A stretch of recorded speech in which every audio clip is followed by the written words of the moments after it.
Salam tout le monde, salam, c'est Yacine, j'espère que vous allez bien. Alors, il y en a, ils sont pas contents. Ils sont pas contents parce que, enfin voilà, je taille un peu les imams et j'ai dit comme quoi il fallait dégager les hadiths. Alors, ce matin, ce que je vous propose, c'est c'est de faire un petit cas pratique. Un petit cas pratique à partir d'une publication que j'ai trouvée sur Facebook. Alors, imaginez-vous devant Allah.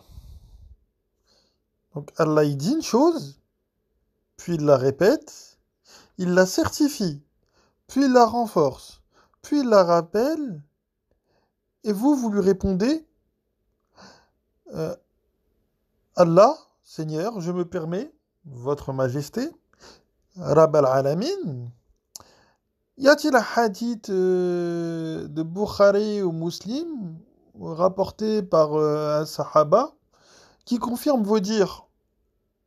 Me permettez-vous de douter de vos paroles, que vous m'avez directement adressées en plus? Hmm. Bah, vous avez vu ça là? C'est exactement ce que vous faites quand vous suivez des imams et des savants ou des hadiths, ou quand vous lisez des tafsirs, etc.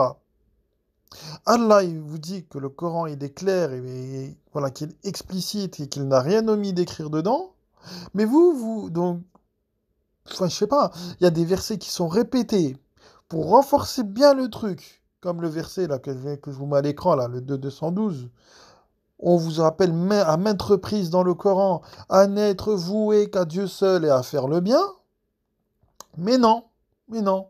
Donc il vous dit cette chose, il vous la répète, il vous la certifie, il la renforce, il la rappelle. Et vous vous dites, non mais il me faut un hadith d'un humain pour confirmer cette parole. Je sais pas, réfléchissez. Mais réfléchissez. Allah dans le Coran s'adresse directement à vous, il ne passe pas par un imam. Le prophète, il s'est servi du prophète pour justement transmettre le message. Le prophète, il est plus là, c'est bon.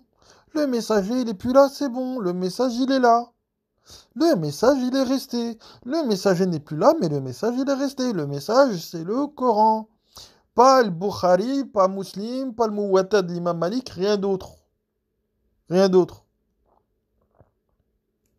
Rien d'autre. Le Coran, c'est le message. Point barre. Je sais que ça vous déplaît. Je sais que ça vous déplaît parce que vous êtes attaché à vos traditions, que vous êtes attaché à vos imams, etc. Mais ça, il faut s'en détacher pour ne vouer sa face qu'à Allah, ne voir que lui. Hmm. Vous pensez sincèrement que Allah, il a besoin? Il a besoin d'être humain. Vous croyez vraiment que Allah, pour se faire comprendre, il a besoin d'un imam? Oh, au passage, vu les conneries qu'ils racontent les imams, je suis pas sûr que ce soit Dieu qui s'exprime à travers eux, entre nous. Hmm. J'aime bien aussi les gens qui me disent qu'Allah te guide. J'aime bien ça aussi.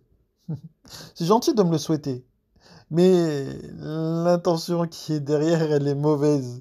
En général, quand on dit qu'Allah te guide, c'est que derrière, on lui souhaite pas forcément du bien. D'accord? Euh, comment vous dire ça? Comparons un peu nos deux discours, ceux qui me disent qu'Allah me guide. Donc, moi, je vous appelle à suivre Dieu seul. Je parle qu'avec sa révélation, à savoir le Coran. Je vous dis, attention, préservez-vous et tout.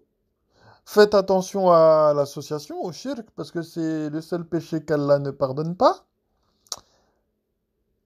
Et en plus de ça, je vous encourage à étudier certains sujets coraniques à travers mes vidéos. Vous, vous là, ceux qui me disent qu'Allah me guide, vous ne suivez pas Dieu, vous n'êtes pas pleinement soumis à lui parce que vous avez des imams et des savants. Vous ne lisez jamais le texte coranique, vous n'êtes que en train de suivre des hadiths et me citer des imams. Moi, je cite Dieu au passage. Votre réflexion, elle est totalement biaisée parce que vous me dites que la parole du prophète, c'est les hadiths, alors que le Coran vous dit ceci est la parole d'un honorable messager, et que dans ce Coran, le prophète s'exprime, et il dit qu'il ne fait que suivre ce qui lui est révélé. Hmm. Ce même Coran dit la même chose que moi, à savoir qu'il faut être voué à Dieu seul, preuve encore le 212, le 212 que je vous mets à l'écran. Je sais pas lequel de nous deux, enfin, à qui il faut souhaiter d'être guidé finalement quand je fais le comparatif comme ça. Hmm.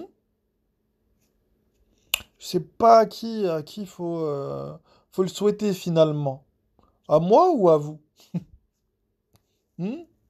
Parce qu'il y a quand même un verset que j'ai cité il n'y a pas très longtemps, qui dit que la seule chose qui a fait que ils n'avaient pas accès à la guidance, c'est qu'ils voulaient absolument la sunna des anciens. Chose que vous suivez, la sunna des anciens. Eh oui.